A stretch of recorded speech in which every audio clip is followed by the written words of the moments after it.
क्या आपको पता है अमेरिकी डॉलर इतना पावरफुल इसलिए नहीं है क्योंकि अमेरिका की इकोनॉमी सबसे बड़ी है, बल्कि इसलिए है क्योंकि एक काले तरल पदार्थ ने पूरी दुनिया को डॉलर का गुलाम बना दिया। जी हां, मैं बात कर रहा हूं तेल की। 1970 से पहले दुनिया की सबसे बड़ी ताकत थी तेल। जिसके पास तेल था उसके पास सब कुछ था, और इसी तेल ने बाद में पूरी दुनिया की फाइनेंशियल सिस्टम को हमेशा के लिए बदल दिया। बात करते हैं 1971 से पहले की। उस वक्त दुनिया एक सिस्टम पर चलती थी जिसे कहते थे गोल्ड स्टैंडर्ड। मतलब अमेरिकी डॉलर सीधे गोल्ड से बैक था। अगर किसी देश के पास $100 है तो अमेरिका के पास उतना सोना होना चाहिए। सिंपल था, सेफ था और दुनिया को ट्रस्ट था। लेकिन धीरे धीरे अमेरिका ने एक गलती की। उन्होंने जितना गोल्ड था उससे ज्यादा डॉलर्स प्रिंट करने शुरू कर दिए, और दुनिया के देशों को शक होने लगा। फ्रांस, जर्मनी और दूसरे देशों ने कहा, हमें अपना गोल्ड वापस चाहिए। अमेरिका के पास देने के लिए गोल्ड था नहीं। क्राइसिस आ गया। 1971 में प्रेसिडेंट रिचर्ड निक्सन ने एक ऐसा फैसला लिया जिसने पूरी दुनिया को हिला दिया। उन्होंने गोल्ड स्टैंडर्ड को पूरी तरह खत्म कर दिया, एक झटके में। अब डॉलर के पीछे कोई गोल्ड नहीं था, कोई गारंटी नहीं थी। डॉलर बन गया फिएट करेंसी। और यहीं से शुरू होती है असली कहानी। 1970s में अमेरिका ने सऊदी अरेबिया के साथ एक सीक्रेट डील की। डील बहुत सिंपल थी, लेकिन इसका असर अकल्पनीय था।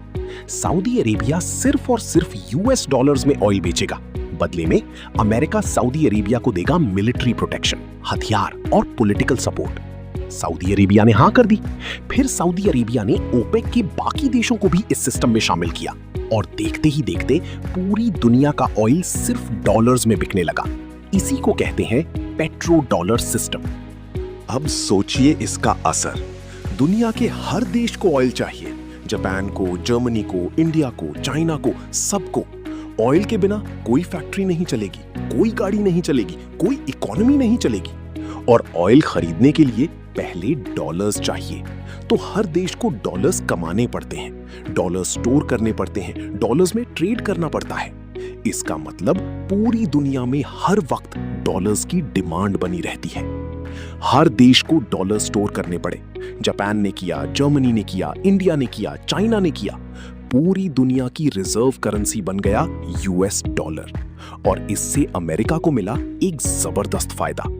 अमेरिका जितनी चाहे डॉलर्स प्रिंट कर सकता है, बड़े बड़े डेट ले सकता है, और फिर भी दुनिया को डॉलर पर ट्रस्ट रहता है, क्योंकि डॉलर के बिना ऑयल नहीं और ऑयल के बिना दुनिया नहीं। ये था अमेरिका का सबसे बड़ा फाइनेंशियल वेपन। रशिया पर सैंक्शंस लगे, उनके डॉलर्स फ्रीज हो गए, उनकी इकोनॉमी हिल गई। यही है डॉलर की असली ताकत। ये सिर्फ करेंसी नहीं, एक हथियार है। अमेरिका किसी भी देश के एसेट्स फ्रीज कर सकता है, ट्रांजैक्शंस ब्लॉक कर सकता है। लेकिन अब ये सिस्टम हिलने लगा है। चाइना कह रहा है हम युआन में ऑयल खरीदेंगे। रशिया ने डॉलर से दूरी बना ली। और सबसे चौंकाने वाली बात, सऊदी अरेबिया, जिसने ये पूरा सिस्टम शुरू किया था, वो भी अब कुछ डील्स में दूसरी करेंसीज एक्सेप्ट कर रहा है। क्यों? क्योंकि पेट्रो डॉलर सिस्टम अमेरिका को बहुत ज्यादा पावर देता है, और दुनिया के देश ये नहीं चाहते। वो फाइनेंशियल इंडिपेंडेंस चाहते हैं। वो चाहते हैं कि उनकी इकोनॉमी अमेरिका की फैसलों से कंट्रोल ना हो।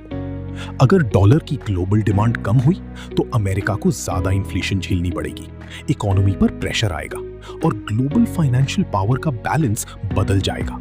दुनिया का नक्शा फिर से खींचेगा। तो क्या डॉलर खत्म हो जाएगा? नहीं, इतना आसान नहीं है। अमेरिका की इकोनॉमी अभी भी दुनिया की सबसे बड़ी इकोनॉमी है, लेकिन जो सिस्टम पिछले 50 साल से अनचैलेंज्ड था, वो पहली बार चैलेंज हो रहा है। तो याद रखिए, डॉलर सिर्फ एक करेंसी नहीं है, डॉलर एक वेपन है, और वो वेपन तेल की वजह से बना।